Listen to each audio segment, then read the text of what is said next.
ka galing? Galing ako kay Senny. Sinabi ko sa kanya yung sitwasyon mo. Sinabi ko na kung pwede sana, huwag ka na muna niyang pagbawalan na makipagkita kay Lira. Napaliwanagan mo ba siya ng maayos? Anong sabi niya? Bakit, Leo?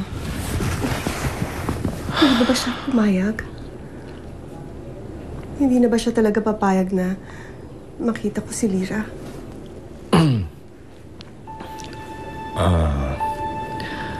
Naintindihan naman niya yung sitwasyon mo, Han.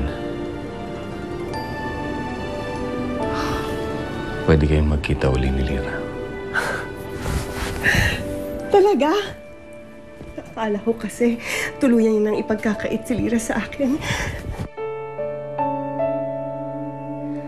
Narito ang puso ko, inaalay lamang sa'yo. Ikaw lang talaga nakakapagpasaya sa asawa ko sa ngayon.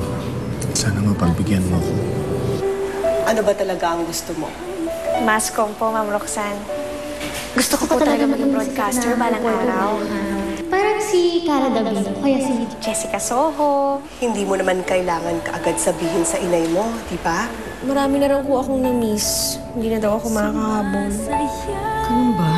Sabi ni Dean Alvarez, pwede na raw pumasok si Lira sa school ulit. Kasama nga niya si Miss Saavedra nung naging choir siya eh. Bakit mo nagsinungaling si Prince? Bakit nagsinungaling ka na naman sa akin? At nabalitaan ko na kasama mo si Roxanne sa eskwela. Siya ba ang nagturo sa'yo magsinungaling sa akin? Hinahamon talaga ako ng babae niya. Hinahamon ako ng babae niya. Wag, tumigil! Huwag mo ako susundan! Ay, saan kayo pupunta? Hindi ba pambabastos yung ginawa mong makipagkita ka sa anak ko kahit na pinagbawalan na kita? Walang hiya ka. Wala kang utang na loob!